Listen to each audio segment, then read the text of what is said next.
Magandang araw mga bayang karerista. Nandito na naman po si Rematista na magbibigay sa inyo ng karera tips and analysis. Ngayong araw ng Biyernes, January 10, 2025. Meron tayong 7 karera ngayong araw na to, so simulan na natin. Race 1, simula na winner take all event. Isang class 5, 6 to 10 split. Ang pamprimera ko rito itong numero 7 Wallop, sasakyan ni John Paul A. Guse. Tingin ko, patok to rito. Galing to sa panalo ng last run niya. Meron tong 127.8 sa 1400 nitong December 21 lang. Isang debaderang kabayo at pwede rin namang isunod lang dahil may balik din to. Mabigat na mayon ang peso nito. Siguro yun lang ang ikakatalo niya kung sakaling masilat siya rito. Second choice ko na rin itong numero 6 na si Arrogante. Sasakyan ni Charles Reyes. Galing sa mataas na grupo to at napahinga lang ng matagal. Pero mayon susubukang patakbuhin ulit. Last win ito mayroon tong 124.8 sa 1400 noong June 30, 2023 pa. Mabibigat nga ang grupo na rin natalo nito dati. Tingin ko ngayon maninibago pa to ulit pero kung may tatalo man kay Wallop, tingin ko ito na rin yun. So first choice ko numero 7 Wallop. Second choice numero 6 Arrogante.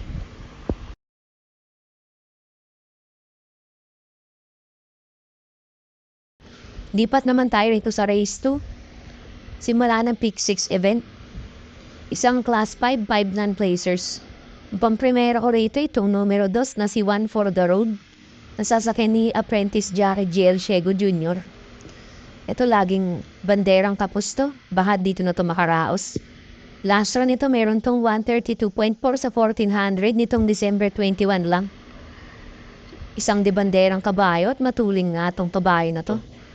Pag nariskartehan to ng maayos ng hinete niya at naipwesto ng maganda sa harapan, tingin ko makakabandera tapos na to rito. Second choice ko na rin itong numero 5 Barayong. Sasakyan ni RC Baldonido. Lamang na lamang na to rito sa grupo na to. Talagang nabulok na to sa grupo. Last run ito meron tong 131.2 sa 1400 nitong December 28 lang. Isang deremating kabayo. Wag lang ito matatabunan sa largahan at maparemate lang ng maaga ng hinete niya. Tingin ko mananalo na to rito. Third choice ko naman itong pandihado kong numero 3 na si Prince Arman. Sasakyan ni RC Tabor. Ito mahilig sa dihado tong kabayo na to. Last win ito meron tong 131.6 sa 1400 noong July 27 pa. Isang debanderang kabayo at matulin din to. Tingin ko ito ang magbibigay ng pressure kay One for the Road dito. Pero baka isunod lang to ng hinete niya dahil matulin talaga si One for the Road. Pag naubusan sa harapan si One for the Road, isa to si Prince Arman ang makikinabang sa race na to. So first choice ko numero 2, One for the Road. Second choice numero 5, Barayong. At third choice numero 3, Prince Arman.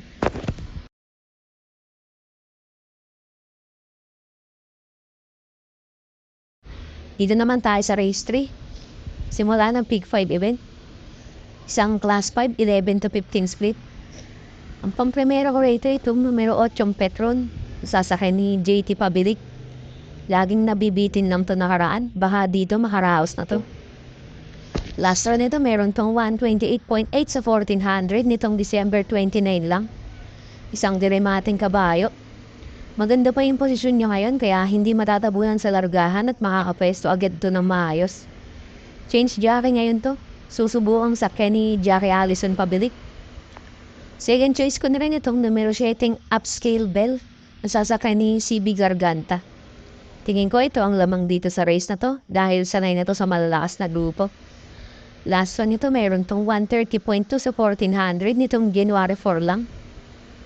Isang debanderang kabayo at matibay din to sa harapan.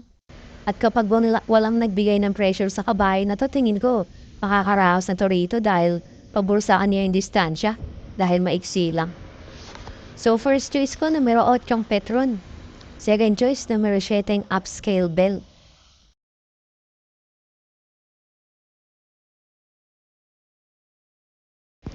Lipat naman tayo dito sa race 4.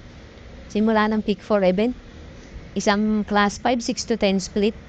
Ang pamprimero ko rito itong numero 1 Primero Soldado. Nasasakyan ni Ryan A. Base. Mababa na to sa laban dito. Last round nito meron tong 129.4 sa 1400 nitong December 28 lang. Isang diremating kabayo at sanay na rin to sa malalakas na laban. Maganda yung posisyon niya ngayon dahil makakasalida siya ng maayos dito.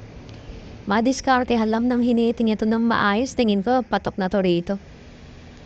Second choice ko naman itong magandang pangdihado para sa race na to, na numero 4 Magical Sap, sasaray ni Ciel Adbingula.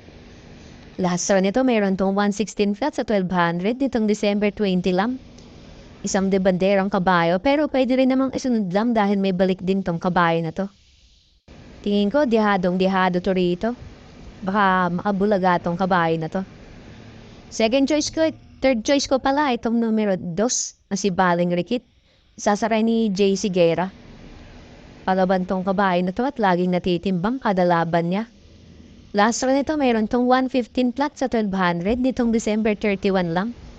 Isang debanderang kabayo pero pwede rin namang isunod lang dahil may remate rin to.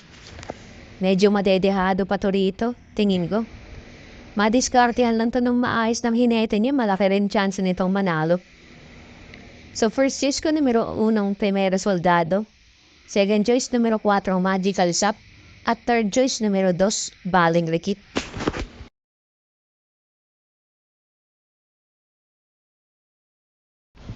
Dito naman tayo sa race 5. Huling extra double para sa araw ng Biyernes. Isang class 4 16 to 21 split. Ang pamprimera ko rito itong numero 1 Alindog, sasakay ni JD Flores. Mukhang madedehado pa to rito. Nung last run nito mukhang hindi na nilaban tong kabayo na to kaya hindi masyadong maganda yung preba niya. Pero palaban tong kabayo na to at laging nakakadehado kada laban niya. Maganda yung posisyon niya rito. Tingin ko makakapeso agad do sa harapan. Gamay din to ng regular jockey niyang si JD King Flores. Second choice ko naman itong numero 6 na si Grand Monarch. Sasakay ni Jome Restorque. Ito malalakas yung nakalaban nakaraan kaya nahirapan siyang makakuha ng panalo. Last run nito mayroon tong 128.4 sa 1400 nitong December 22 lang. Isang diremating kabayo at sanay na rin to sa malalakas na laban. Change jockey ngayon to. Susubukan sa Kenny James Torque. Makasalida lang ito ng maayos, malaki rin ang chance nitong manalo. Third choice ko naman itong pangdihado kong numero 4 Copycat, nasasakay ni Dan Camaniero. Magandang pangdihado to rito dahil sanay na rin to sa malalakas na laban.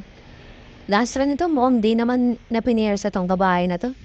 Meron tong 130.8 sa 1400 noong November 24 pa. Isang debanderang kabayo to pero pwede rin namang isunod lang dahil may balik din to. Huwag lang matatabunan sa largahan to, baka makadehado na to rito. So, first choice ko numero 1 Alindog, second choice numero 6 Grand Monarch, at third choice numero 4 Copycat.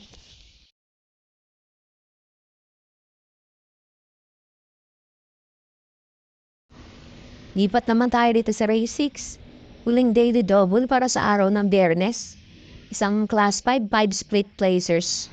Ang pamprimera ko rito itong numero 4 Golden Jaraywa. Sasakay ni EL Blancaflor. Ito palaban tong kabayo na to pero nabibitin palagi. Last run nito mayroon tong 116.6 sa 1200 nitong December 24 lang. Isang debanderang kabayo pero pwede rin namang isunod lang dahil may balik din to. Change jockey ngayon to. Susubukan sa Kenny jockey EL Blancaflor. Madiskartehan lang to ng maayos ng hinete niya, makakarahas na to rito. Second choice ko naman itong pandehado ang numero 8 Rise Up, sasakay ni Michael Diaz de Jesus. Ito magandang pangdehado rito sa race na to. Last run nito meron tong 130.8 sa 1400 nitong December 28 lang. Nasigunda to dun kay Mount Amandiwing. Isang diremating kabayo at kahit nga maiksi lang karera kaya nitong makaremate. Maganda pa yung posisyon niya ngayon kaya makakaremate talaga to ng maayos. Third choice ko na rin itong numero 6 na si Beyond Smart, sasakay ni JC Guerra. Tingin ko ito ang malialimado rito dahil medyo okay naman na tinakbo nito last time. Meron tong 116.4 sa 1200 nitong January 3 lang. Isang debanderang kabayo pero pwede rin namang isunod lang dahil may balik din to. Regular jockey niya pa rin ang sasakay dito na si JC Guerra. Baka sa didila ng maayos, malaki na rin chance nitong manalo rito sa race na to. So first choice ko numero 4 ang Golden Jaraywa. Second choice numero 8 Rise Up. At third choice numero 6 Beyond Smart.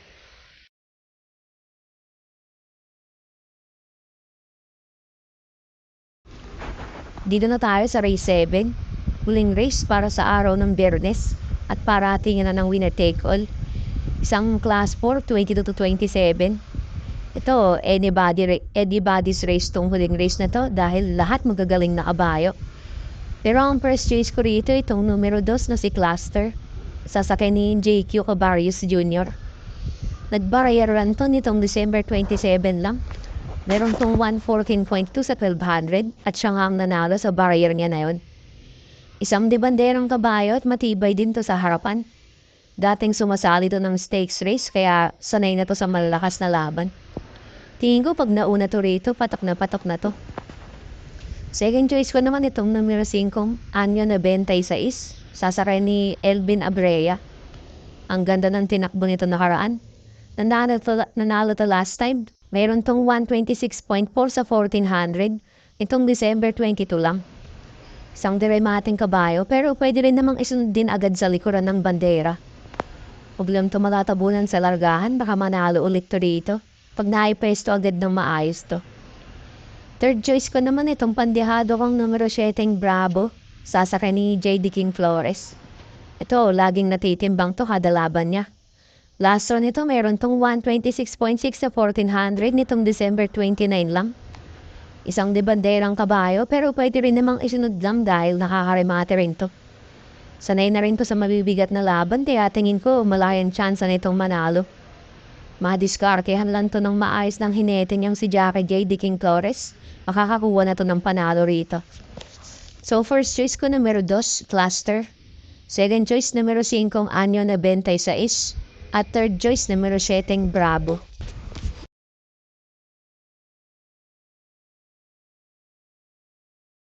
So, doon nagtatapos ang ating karera tips analysis para sa araw ng Biyernes. Maraming salamat sa mga nanood at sana'y magsitama tayong lahat. God bless sa inyo mga bayang karerista. Don't forget to like, comment, and subscribe for more karera tips.